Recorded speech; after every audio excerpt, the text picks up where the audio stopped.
Hello and welcome back to Vox Terra. Today, let me start with a headline from the Lancet, one that should just be screaming headline news. Climate change, fires, floods, and infectious diseases. September of 2021. And when we say climate change, really we mean fossil fuel initiated global warming. Rising global temperatures have driven widespread and rapid changes in the atmosphere, ocean, cryosphere, and biosphere. Well, biosphere I get, we mean the area of the Earth inhabited by life, but what's cryosphere? Simply put, citing NOAA, the cryosphere is the frozen water part of the Earth system. So what are these climate change mechanisms facilitating the change of disease patterns? So climate change is creating the conditions, quote, suitable for the transmission of multiple infectious diseases, vectors, and pathways. Now, two conditions cited are rising temperatures and increased precipitation. So here, just think about how I've shown you in other videos we're entering this era of these heavy downpours and floods, intense tropical storms, and rising sea levels. And the heat, well, many of these diseases we think that are spreading, we used to think of as tropical diseases. So this increase in heat and intense precipitation promotes what are called vectorborne diseases. And here we're talking about mosquitoes, ticks, fleas, that kind of creature, spreading diseases like malaria, dengue, and leishmaniasis, I believe is how you say that, a parasitic disease according to the CDC that we would have associated with tropical climates.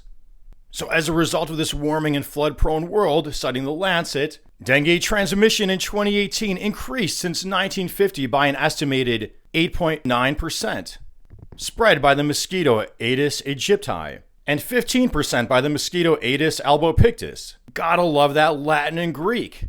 And this is because the range these critters can inhabit is spreading due to that warming. The examples provided by Lancet was largely the expansion of these diseases into Europe. Several Aedes species, a type of mosquito, absent from Europe before 1990 are established in several European countries. Lancet ricinus ticks, carriers of Lyme's disease, and tick-borne encephalitis virus have spread to wider regions in Europe in the past 10 years. And we've also seen that in the United States and Canada, the proliferation of these ticks. Europe has seen a return of malaria, plasmodium vivax malaria. Infections in Greece in 2012. Increased incidence of pathogenic vibrio infections in the Baltic region. And according to the CDC, that's a type of bacteria that can thrive in warmer waters. Recurrent outbreaks of West Nile virus in southern and eastern Europe. Chickengunya in France and Italy, and a report of local transmission of Zika virus in France in 2019. Well, this article shows how fossil fuel initiated climate change that's heating our planet really is affecting everything and really is degrading our life quality. Yet articles like these are really underreported and underemphasized by our media. And you know why I think that is? Because of the power and influence of the fossil fuel petrochemical industries in our media.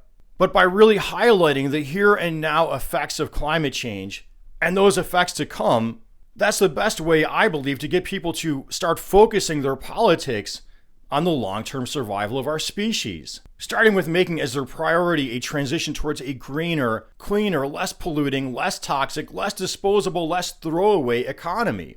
And this Lancet article really highlights the point that our lessons, society's lessons from the COVID pandemic and all those lockdowns should not have been a rush to get back to, quote, normal, but should have been a wake-up call to start doing business differently, because it's our current definition of normal that has gotten us into this mess and will dig us in deeper. Well, hey, I hope you found this video super helpful, interesting, somewhat entertaining, and if you did, please make sure you're subscribed to my channel. You have clicked that notification bell so you are aware when I put up a new video. You're commenting, constructive criticism is always welcome, sincere. You're liking. You're becoming a patron at Patreon. Thank you, Bella Lagrissi and Environmental Coffee House. This show's a lot of work and very time-consuming to put together each week. And until next time, and as always, peace be with you.